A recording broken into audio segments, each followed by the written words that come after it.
जैसे हर धर्म को मानने वाले लोगों के कुछ पवित्र त्योहार, पवित्र दिन होते हैं, वैसे ही हर इंसान के लिए न्याय और बराबरी के विचार में विश्वास करने वाले व्यक्ति के लिए साल का सबसे महत्वपूर्ण दिन है 8 मार्च। 8 मार्च यानी अंतर्राष्ट्रीय महिला दिवस।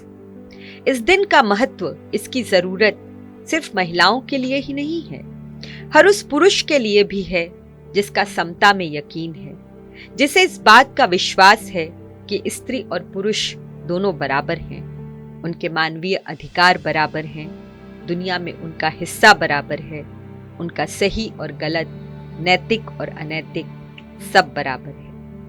नमस्कार, मैं हूं मनीषा पांडे और आप सुन रहे हैं TV9 डिजिटल में अपना पसंदीदा प्रोग्राम पॉडकास्ट। अंतर्राष्ट्रीय महिला दिवस के मौके पर हम आपको सुना रहे हैं भारतीय इतिहास की कुछ उन बेमिसाल औरतों की कहानियां जो अपने क्षेत्र की पहली भारतीय महिला थी, लेकिन उनकी कहानियां मुख्य धारा के नैरेटिव से पूरी तरह नदारद हैं। हम महान उपलब्धियां हासिल करने वाले पुरुषों के नाम तो जानते हैं, लेकिन उस क्षेत्र में अपना पहला मुकाम बनाने वाली औरतें कौन थीं, उनके बारे में कुछ नहीं जानते।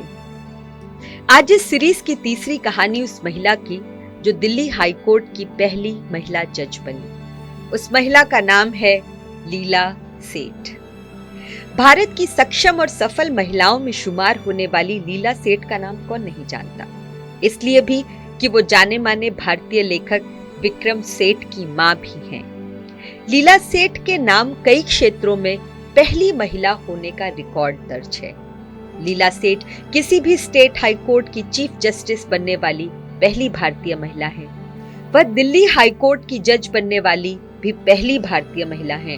वह सुप्रीम कोर्ट ऑफ इंडिया के द्वारा सीनियर काउंसिल के पद पर नियुक्त की जाने वाली पहली भारतीय महिला है। इस तरह देखा जाए तो अपने 6 दशक से ज्यादा लंबे करियर में लीला सेठ ने कई अप्रतिम प्रतिमान दर्ज किए हैं। लीला सेठ का जन्म 20 अक्टूबर 1930 को लखनऊ के एक उच्च मध्य वर्गीय परिवार में हुआ था। पिता रेलवे में थे।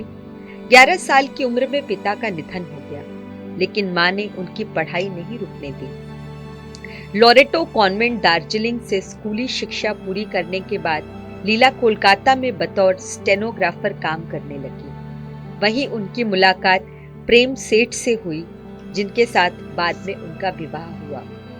विवाह के समय उनकी उम्र सिर्फ 20 साल थी। शादी के बाद वो अपने पति प्रेम सेठ के साथ लंदन चली गईं, जो उस वक्त बाटा में नौकरी करते थे। लंदन में उन्होंने अपनी पढ़ाई जारी रखने का फैसला किया।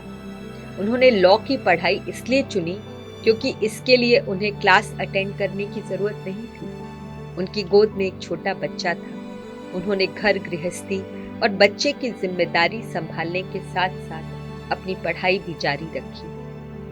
1958 में वह लंदन बार की परीक्षा में बैठी और टॉप किया। उस वक्त वह सिर्फ 27 साल की थी। उसी साल उन्होंने IAS की परीक्षा दी और वह भी पास कर ली। इस परीक्षा में भी टॉप करने वाली वह पहली महिला थी। जब परीक्षा का नतीजा आया तो लंदन के अखबारों में लीला सेठ की फोटो छपी।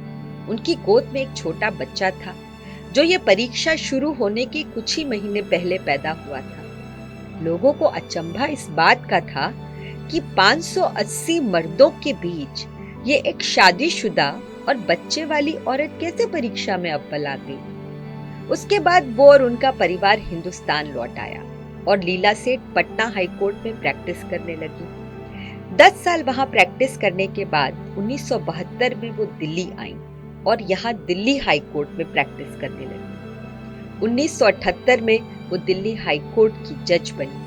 1991 में वह हिमाचल प्रदेश हाई कोर्ट की चीफ जस्टिस नियुक्त होने वाली पहली भारतीय महिला बनी। लीला सेठ कई महत्वपूर्ण कमीशनों का भी हिस्सा रही।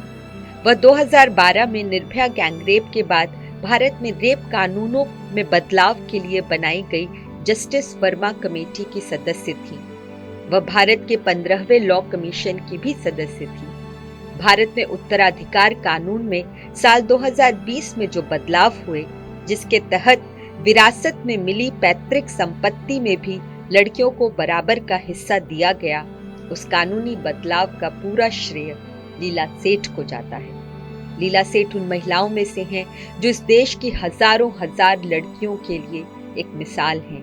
पैतृक संपत्ति में महिलाओं के बराबर के हिस्से का कानून बनाकर उन्होंने हमारे लिए वो काम किया है जिसके लिए आने वाली पीढ़ियां उनकी ऋणी रहेंगी।